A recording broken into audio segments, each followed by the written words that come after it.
It's funny how life can throw you a curveball when you're least expecting it. At 51, I thought I had seen it all.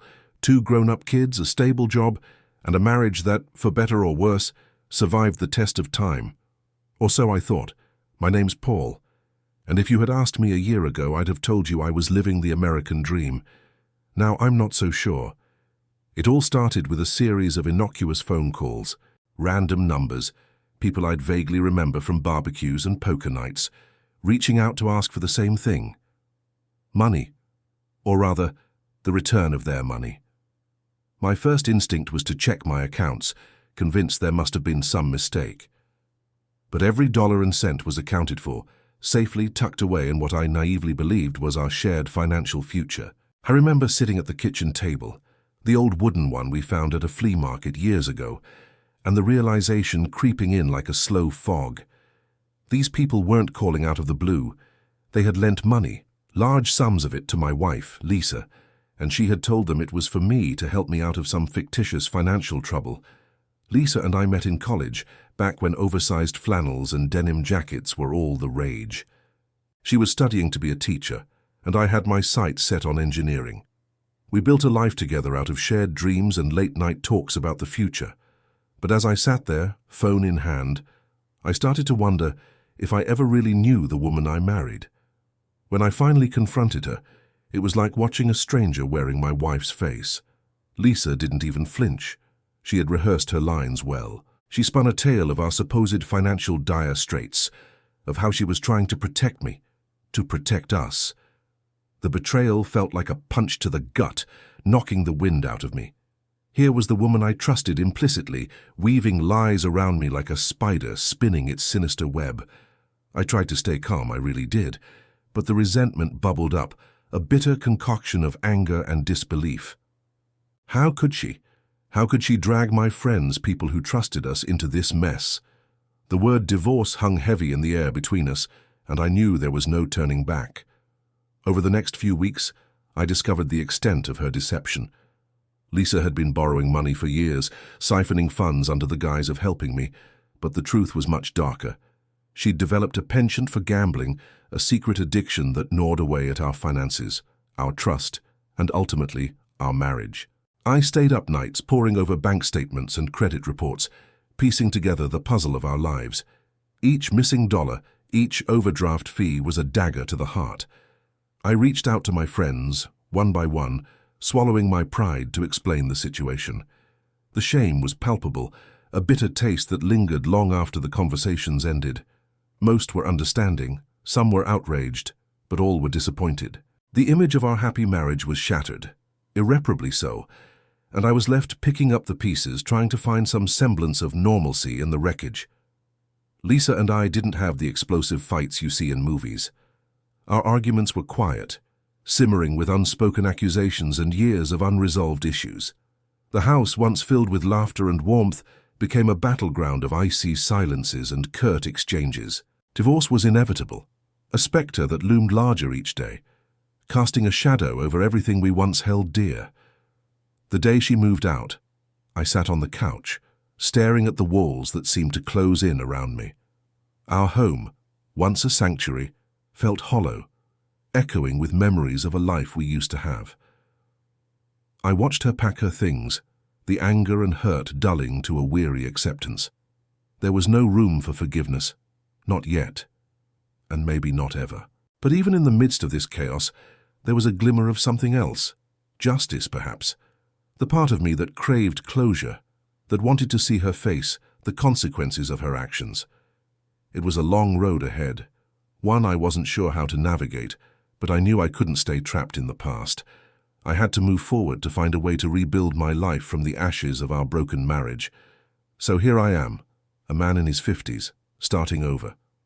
It's not what I imagined, but it's reality. And as much as it hurts, there's a freedom in the truth, in knowing the worst and choosing to survive it. As for Lisa, well, she has her own journey to make, and while I can't say I wish her well, I hope she finds a way to confront her demons, just as I must confront mine. As I sat there, surrounded by the fading remnants of what used to be our life, I realized there was no manual for starting over at 51. I had a choice to make. wallow in the debris of my past or step into the unknown, one uncertain footstep at a time. Some days the pull of the past was a siren's call, whispering of comfort and familiarity despite the lies. But deep down, I knew I couldn't go back. I couldn't undo the betrayals or stitch together the frayed threads of trust. The first thing I did was seek legal counsel. I needed to protect myself, to ensure that Lisa's financial escapades didn't pull me under.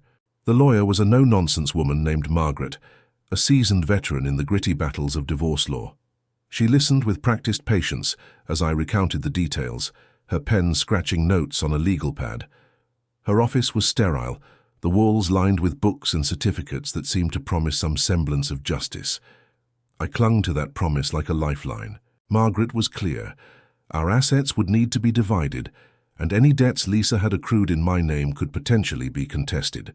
It was a start, a tether to reality, as I navigated through this surreal landscape. I left her office with a stack of paperwork and a grim determination to see this through. Back home, I began to clean house, both literally and metaphorically. I boxed up memories, separating what was ours from what was mine. There was a cathartic rhythm in it, a way to keep my mind occupied and my heart at bay.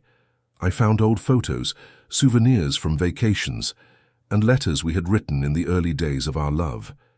Each item was a testament to a life built on promises, now broken. I set them aside, unsure if they were destined for the trash or storage. The nights were the hardest. Sleep often eluded me, thoughts swirling like a relentless storm. It was during one of those sleepless nights that I decided to reach out to Tom, an old friend from college. He was someone who had known us both, seen us evolve from naive students to weary adults. I hesitated, the phone vibrating in my grip as I debated whether to call him at such a late hour. But the need for connection, for understanding, won out. "Paul?"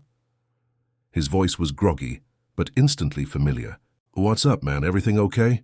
I let out a shaky breath, words tumbling out before I could catch them. "Tom, I need to talk. Can I come over?" There was a pause, then the sound of sheets rustling as he sat up. "Of course, any time. Door's always open for you." Tom lived a couple of neighborhoods over in a modest house that mirrored my own in its suburban simplicity. I drove there under the cover of night, the streets deserted and quiet. When I arrived, he was waiting in the doorway, his silhouette outlined by the glow of his porch light. Inside, over cups of lukewarm coffee, I told him everything.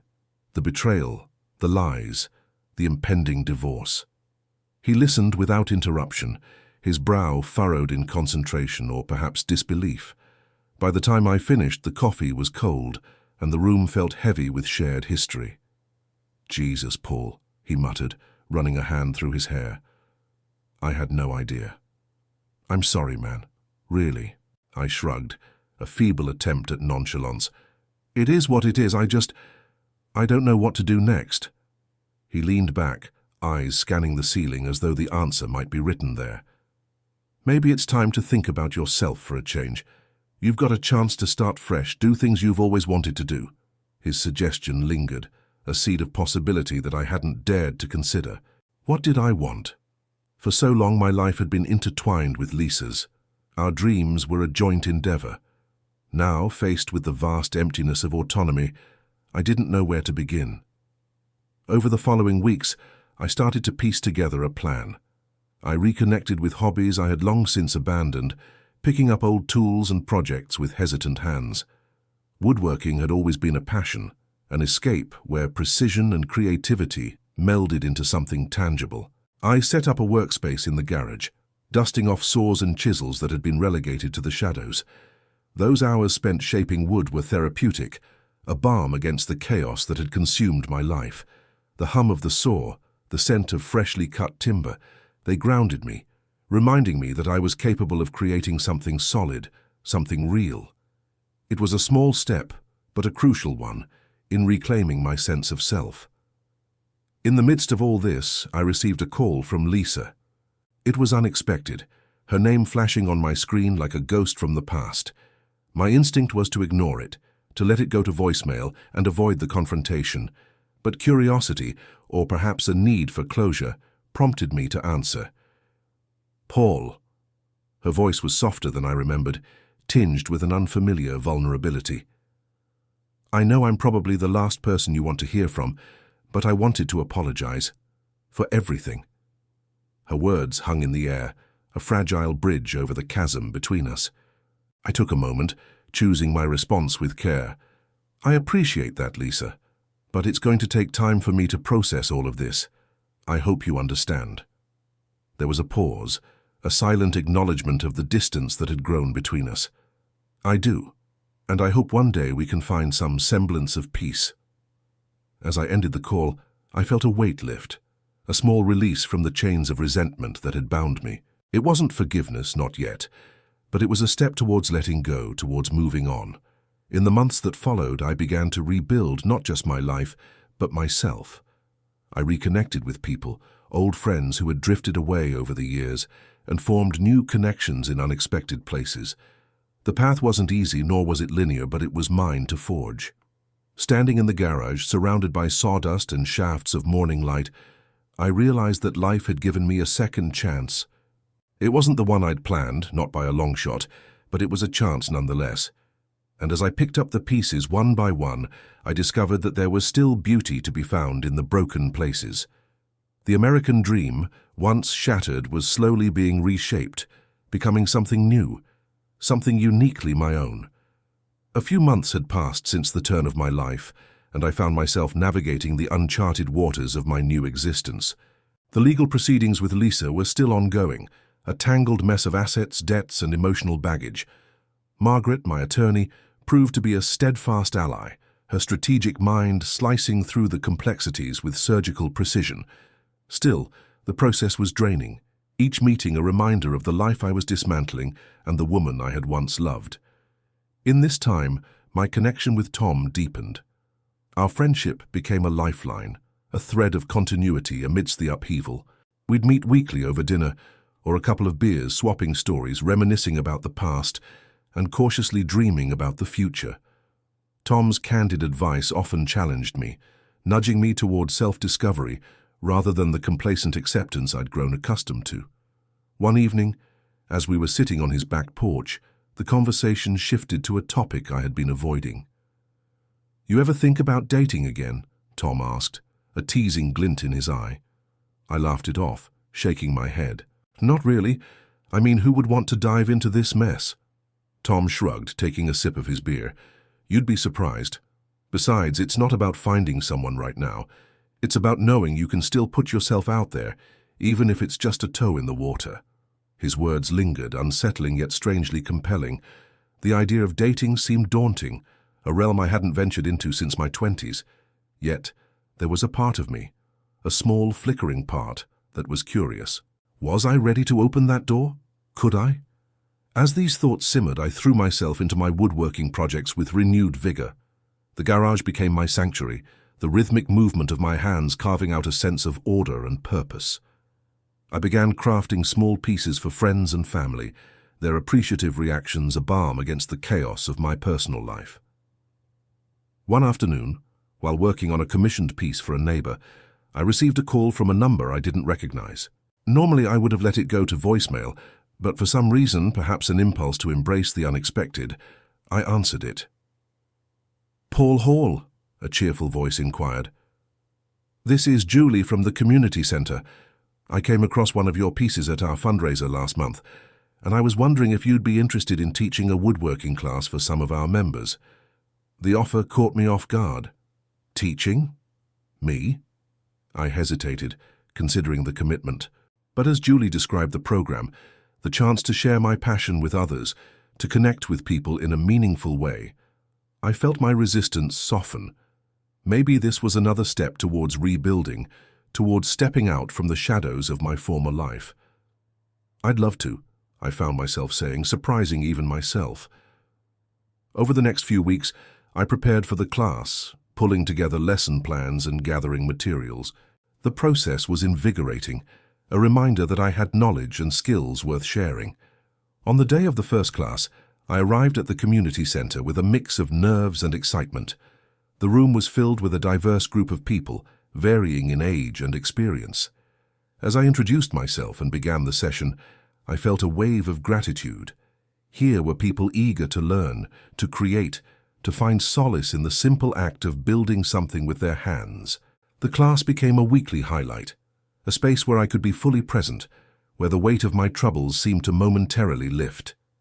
It was in these sessions that I met Susan, a fellow instructor at the center. She taught pottery, her hands as skilled with clay as mine were with wood. We were often the last to leave, exchanging stories and laughing over cups of coffee as we cleaned up our respective workshops. Susan had an easygoing nature, her warmth and humor a constant presence. She understood the nuances of creation and the solace it could bring. Our conversations flowed effortlessly, and I found myself looking forward to our encounters, an unfamiliar but welcome feeling blooming in my chest. One evening, as we were leaving the center, she paused, turning to face me. "You know, Paul, you're pretty good at this teaching thing. You ever thought about doing it more?" I shrugged, smiling. "I'm still getting used to the idea, but it's been surprisingly rewarding." She nodded, her expression thoughtful. "Well, if you ever need a pottery lesson, let me know. I could use a woodworking refresher." Her offer, though casual, felt like an invitation to explore something new, and I realized with a start that I wanted to take it. Here was another chance, another door opening, and for the first time in a long while I wasn't afraid to step through it. As I drove home that night, the sense of possibility was electric. The road ahead was still uncertain, the shadows of the past ever present, but with each step I was learning to carry them with grace, to let them inform but not define my journey. Life, as I was discovering, was a series of choices, each leading to paths untold, and as I navigated these crossroads I found that I was slowly but surely crafting a future that was wholly and unapologetically mine. Teaching at the community center became a cornerstone of my routine, a place where I could channel my energy into something positive and meaningful.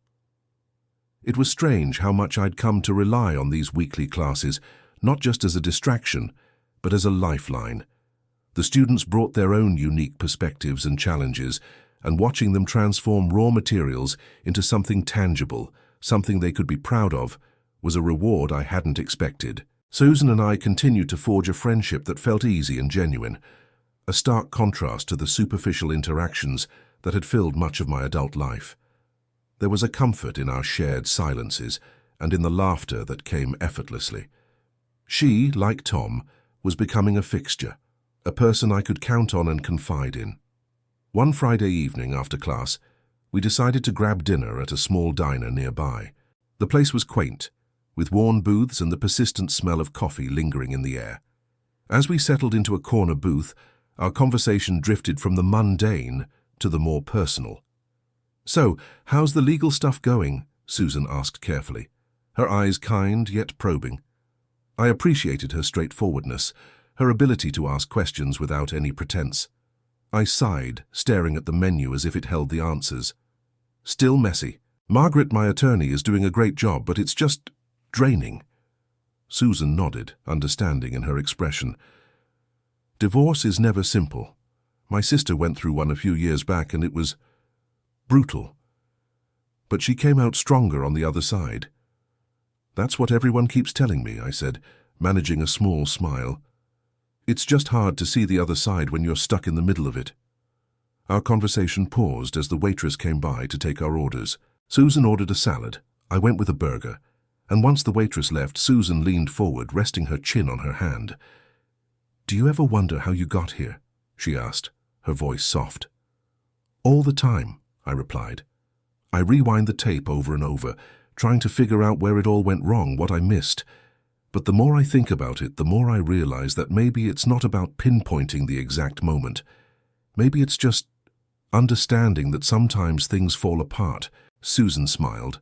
A mix of empathy and something else, admiration perhaps. "That's a wise way to look at it. Growth doesn't always come from what we gain. Sometimes it's from what we lose." Her words lingered in the air between us, resonating with a truth I hadn't fully grasped until now. This was about more than just surviving the aftermath of a marriage gone wrong. It was about finding myself amidst the debris. Our food arrived, and as we ate, the conversation lightened. We talked about everything from our favorite movies to the absurdity of reality TV, the conversation flowing with an ease that felt rare and precious. The night stretched on, and before I knew it, the diner was closing, the staff politely ushering us toward the door. As we stepped outside into the crisp night air, Susan turned to me, her smile soft and genuine. "Thanks for tonight, Paul." "I really needed this," she said, tucking a loose strand of hair behind her ear. "Me too," I replied, meaning it. "We should do it again sometime." Susan's eyes sparkled under the dim streetlight. "I'd like that." We parted ways, her car's headlights fading into the distance as I stood there for a moment, savoring the warmth that the evening had brought. It was a simple thing, a dinner with a friend, yet it felt significant, a piece of the new life I was building. Over the following weeks, the woodworking class continued to thrive. The community center became a refuge not just for me but for the students as well. I watched them form connections, saw the way they supported one another, and it reminded me of the power of community, of shared interests and goals. One afternoon, as I was packing up after class, Susan stopped by my workshop. She looked flustered, her usual calm demeanor replaced by a hint of urgency. "Hey, Paul, got a minute?" she asked. "Of course, what's up?" I replied, setting down a stack of wood samples. "I think I might have a way to help you with your situation," she said, choosing her words carefully. "My brother-in-law is a financial advisor. He's helped a lot of people in your position, and I thought maybe he could take a look at things for you." I paused, her suggestion catching me off guard. I hadn't considered bringing someone else into the financial quagmire that was our divorce proceedings, but maybe it was time to explore every avenue. "That's really generous of you," I said slowly. "I'd appreciate any help I can get." Her relief was palpable, her smile warm and reassuring. "I'll set it up. He's a good guy, and I trust him." We stood there for a moment, a silent understanding passing between us. It was more than just an offer of help. It was a reminder that I didn't have to navigate this alone. As the weeks turned into months, the legal battles with Lisa trudged on. But with Susan's brother-in-law stepping in, there was a newfound clarity in the financial chaos. Slowly, methodically, the pieces were coming into place. It wasn't a fast process, but it was progress, and for that I was grateful. Meanwhile, my life outside the courtroom was beginning to blossom. Teaching had become not just a job, but a passion. I started experimenting with new techniques, expanding my own skills as I encouraged my students to do the same. And with Susan by my side, both as a friend and a confidant, the days felt fuller, more meaningful. One evening, after a particularly rewarding class, Susan and I lingered in the parking lot, our breath visible in the cool air. "You've come a long way," she remarked, her voice a mix of pride and encouragement. "Thanks to you," I admitted. "I don't think I could have done it without your support." We stood there, the silence comfortable and familiar. This was the life I was rebuilding, a life not defined by the past, but shaped by the present, by the choices I was making each day. As I drove home that night, the road ahead seemed a little less daunting. The shadows of my past were still there, but they no longer loomed quite so large. Each step, each decision, was leading me toward something new, a life that was truly, unapologetically mine. The days seemed to pass with a newfound rhythm, almost as if I had finally tuned into the right frequency of my own life. Each morning began with a ritual of sorts, coffee brewed strong, a quick jog to clear my mind, and then off to the community center. The woodworking shop had become more than just a place to teach. It was a sanctuary where I could lose myself in the grain of the wood and the hum of conversation with my students. It was during one of these classes that I noticed something different about Tom. He was usually the most animated in the group, always ready with a joke or a story, but today he was subdued, his focus elsewhere. After class, I found him lingering by his workbench, sanding a piece of oak with more fervor than necessary. "Hey, everything okay?" I asked, leaning against the workbench.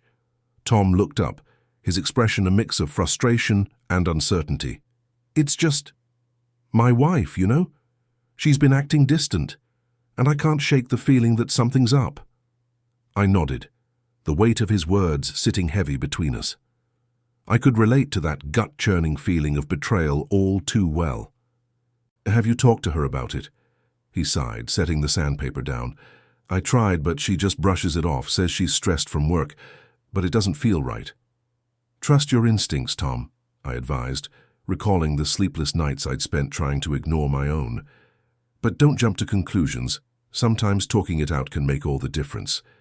He gave a half-hearted smile. "Thanks, Paul. It's good to have someone to talk to about this." As he left, I couldn't help but feel the old wound stirring, a reminder of the chasms that can grow between two people. But there was also a flicker of something else, an opportunity to use my experiences, painful as they were, to help someone else navigate their own storm. Later that week, Susan called to let me know her brother-in-law, Michael, had reviewed my financials. We met at a small cafe downtown, the kind of place where the baristas knew your name and order by heart. Michael was a few years older than me, with a demeanor that immediately put me at ease.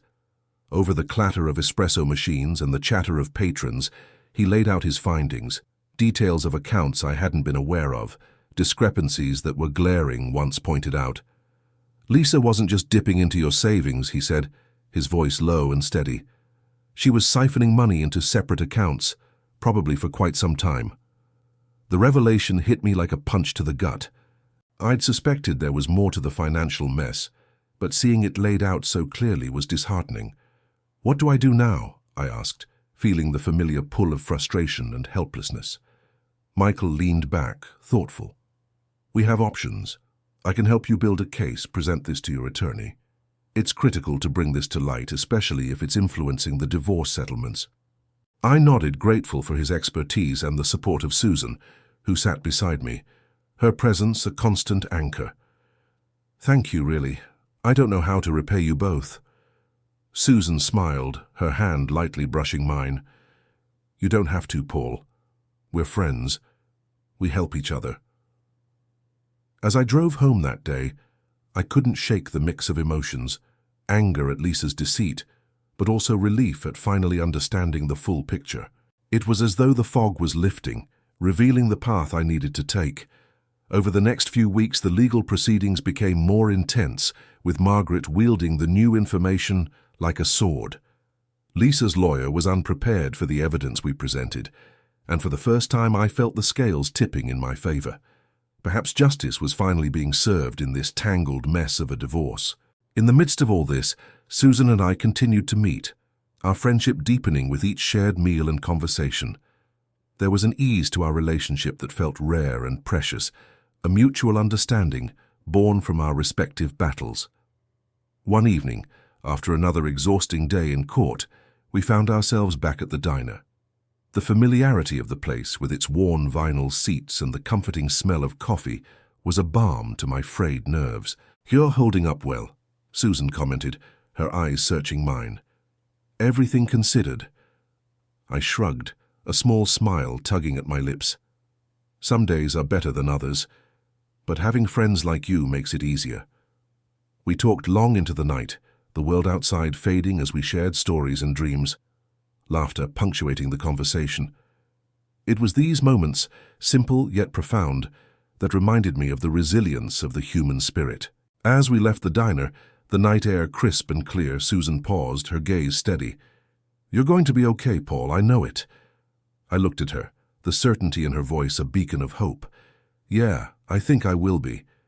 And as we parted ways, I realized that perhaps the most important thing I was gaining from this experience wasn't just justice or closure, but the courage to embrace whatever came next.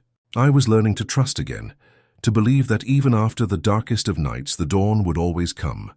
The weeks that followed felt like a blur, a whirlwind of meetings with Margaret, late-night strategy calls with Michael, and the seemingly endless parade of court dates. But amidst the chaos, there was a growing sense of clarity. Each piece of new evidence we unearthed was like a beam of light piercing through the fog that had enveloped my life for far too long. Margaret, true to her reputation, was relentless. She had a way of articulating our case with such precision and force that even I found myself momentarily awestruck by her effectiveness. It was reassuring to have someone so capable in my corner, especially when Lisa's lawyer was doing everything possible to counter our claims. But they couldn't deny the facts.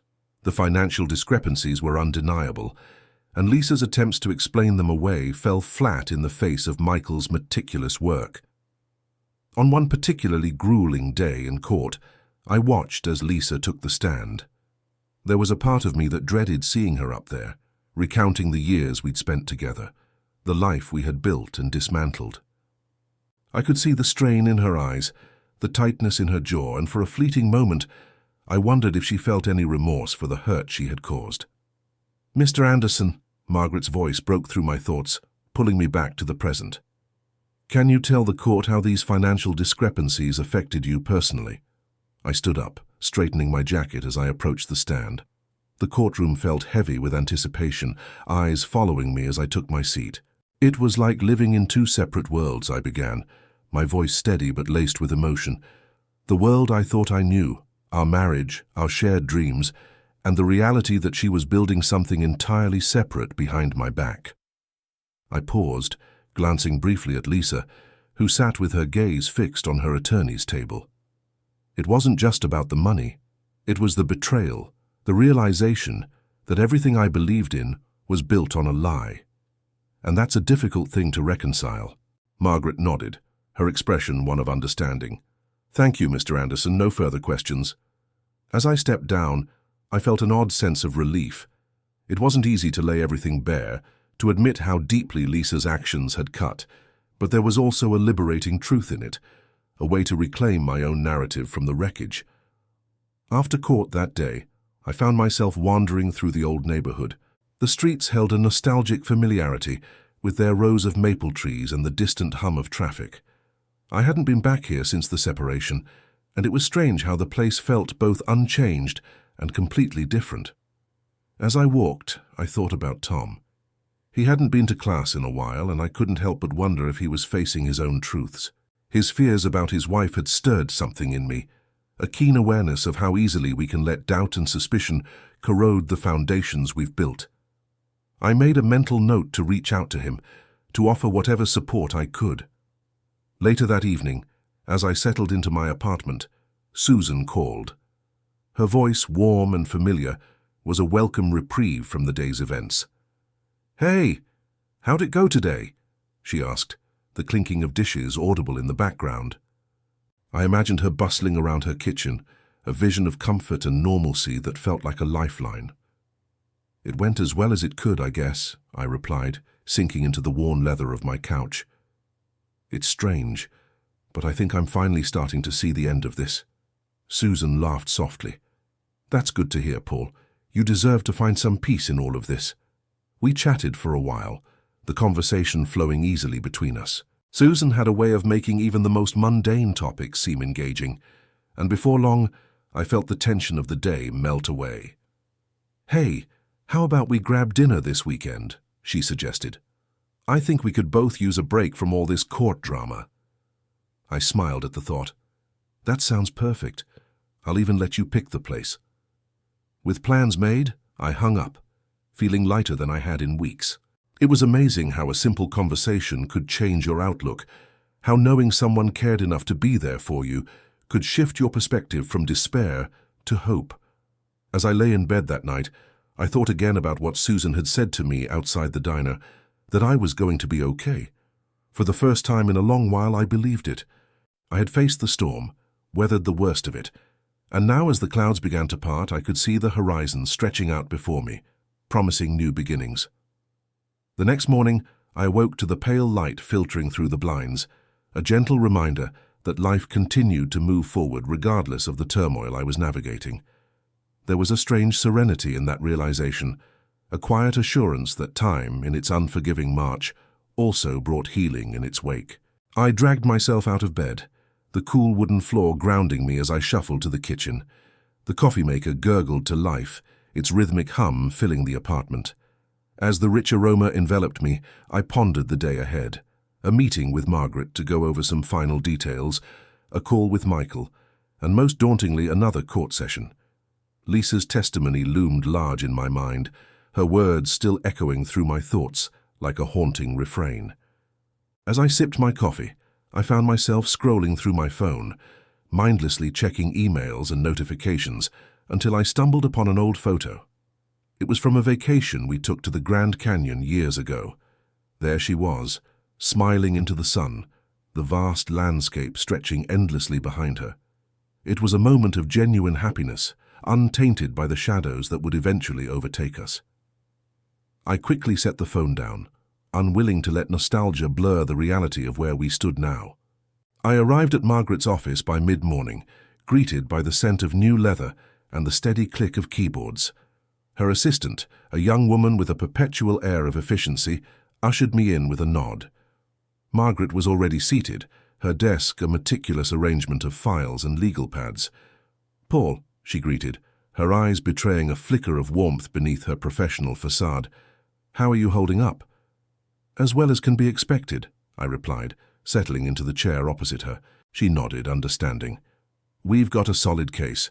Michael's analysis really strengthened our arguments. Lisa's side will have a hard time countering the evidence we present today." I appreciated her confidence, though the prospect of facing Lisa again was less than appealing. There was an exhausting predictability to the courtroom dance we had been engaged in. The pointed questions, the strategic pauses, the deliberate tug at emotional threads. As we went over the day's agenda, my mind occasionally drifted, touching on thoughts of Tom. His absence from our usual routine had left a noticeable void. I remembered my intention to reach out and made a mental note to follow through. In this process of untangling my life, there was a growing awareness of the importance of connections, of not letting people slip away unnoticed. "Paul," Margaret's voice pulled me back, her gaze searching. "You ready for this?" I took a deep breath, nodding. "Yeah, let's do it." The courthouse was a familiar beast by now, its corridors echoing with the muted footsteps of people chasing justice, absolution, or perhaps just closure. I found my seat in the courtroom with practiced ease, trying to suppress the nervous energy that inevitably accompanied these proceedings. Lisa's lawyer was already speaking as I settled in, his voice a low drone detailing her version of events. I watched Lisa from a distance, her posture tense, her expression carefully composed. It was strange how someone I once knew so intimately now seemed like a stranger, her thoughts and motivations a mystery. When it was our turn, Margaret rose with an air of authority that commanded attention. She laid out our evidence with precision, the financial discrepancies stark against the backdrop of Lisa's earlier testimony.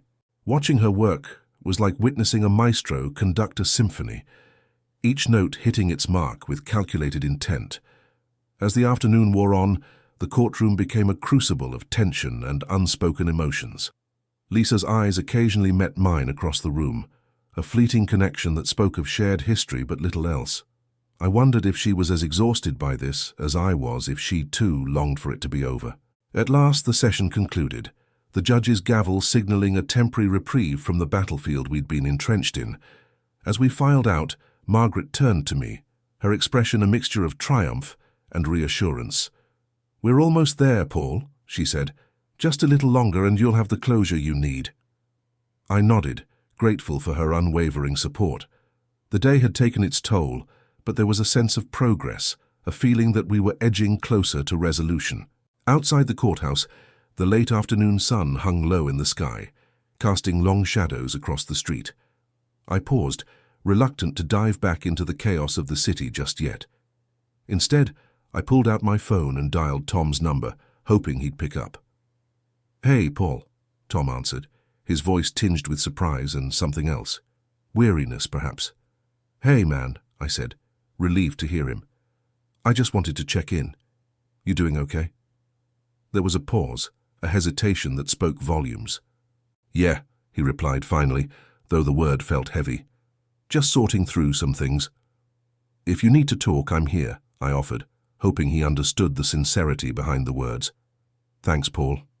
"I appreciate it," he said, his voice softening. "Maybe we can grab a drink sometime soon." "Absolutely," I agreed, a flicker of relief sparking within me. "Let's make it happen." As I hung up, the weight of the day felt a little lighter. There was solace in knowing that even amidst the chaos, connections endured. As I made my way back to the apartment, a sense of quiet determination settled over me. The path ahead was still fraught with challenges, but with each step I was reclaiming pieces of myself, finding strength in the prospect of new beginnings and the enduring ties of friendship. The day after the court session felt like waking up from a long, draining dream, the kind where you're not sure where reality ends and fiction begins. I lay in bed for a few extra minutes, staring at the ceiling, trying to muster the energy to confront another day steeped in uncertainty. The weight of the impending legal battle with Lisa pressed heavily against my chest, but I reminded myself that each passing day was one closer to resolution. Eventually, I forced myself up, the cold touch of the bathroom tiles against my feet, a quick jolt to clarity. I splashed water on my face, a futile attempt to wash away the fatigue that had seeped into my bones. As I looked in the mirror, the reflection was of a man aged by more than just time, the stress of betrayal and financial ruin leaving indelible marks that no amount of self-care could erase. After a quick breakfast that tasted like cardboard, I found myself in the living room, phone in hand. The digital clock on the wall glowed an unforgiving reminder that I had to make a call I'd been dreading all morning. A call with Michael to finalize our strategy moving forward. He'd been my financial advisor long enough for me to trust him implicitly, but it was hard to shake the feeling that every conversation was a reminder of all I stood to lose. "Hey, Paul." Michael's voice came through with the same calm professionalism that had seen me through worse times. "I've been reviewing the documents Margaret sent over." "Morning, Michael. How's it looking?" I asked, though part of me dreaded the answer. "Honestly, it's a mixed bag," he admitted. "We've got solid evidence on our side, but Lisa's not going down without a fight. Her team is aggressive and they're pulling out all the stops." I sighed, the sound heavy with frustration. "Figures.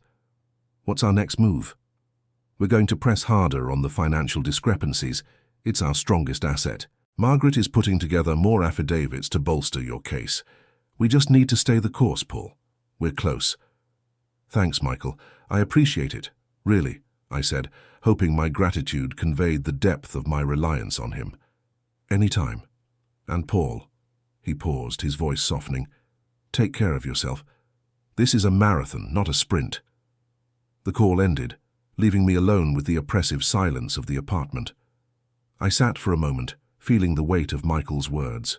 It was easy to get lost in the chaos, to forget that I had to survive this ordeal intact. I decided to take a walk, needing the fresh air and the city's cacophony to drown out my spiraling thoughts. The streets were alive with the usual hustle, each person rushing toward their own destination, their own slice of life.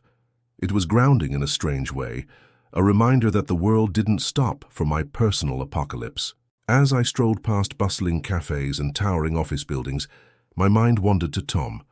Our conversation had been brief, but it stuck with me.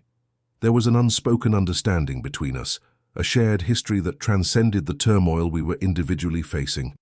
I made a mental note to set a date for that drink, realizing I could use the company more than I'd been willing to admit. The walk took me to a park I used to frequent, a small oasis amidst the concrete jungle. I found a bench and sat down, the sound of rustling leaves above a soothing counterpoint to the distant din of traffic. It was here that I allowed myself a rare moment of introspection, a pause to reflect on everything that had led to this point. Lisa's betrayal felt like a distant nightmare now, yet it was a constant undercurrent in my thoughts. The woman I'd built a life with had become a stranger, her intentions as inscrutable as the day she walked out. The financial deceit was just the tip of the iceberg, a betrayal that cut deeper than any infidelity. It wasn't just about money, it was about trust, about the foundations we'd built our life upon crumbling with each revelation. Sitting in that park, I realized my journey wasn't just about seeking justice or even revenge. It was about reclaiming my life, about forging a path forward that wasn't defined by the wreckage Lisa had left behind. There was a strange comfort in that realization, a quiet strength that I hadn't felt in a long time.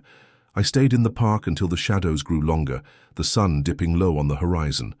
As I made my way back to the apartment, the city began to transition into its evening guise. Streetlights flickered to life, casting a warm glow that softened the edges of buildings and people alike. Back home, I found myself reaching for my phone, dialing Tom's number once again. This time I was determined to set a date, to carve out a slice of normalcy in a life that had become anything but. "Hey, Tom," I said when he answered. "How about that drink? This week?" There was a brief pause before he replied, "Yeah, I'd like that. Let's do it." We settled on a day, a time, a place. It was a small thing, a simple plan. But as I hung up, I felt a surge of anticipation. Perhaps it was the prospect of camaraderie, of sharing a moment outside the confines of lawyers and courtrooms. The evening passed quietly after that, a slow unwind from the day's emotional exertion. As I lay in bed later, the city's hum a gentle lullaby, I replayed Michael's words in my head. This was indeed a marathon, but I was beginning to see the finish line, faint yet unmistakable on the horizon. And as I drifted into sleep, I held on to that thought, that glimmer of hope that somewhere beyond the chaos lay the promise of something new, something untainted by betrayal or loss. A chance, perhaps, to start over.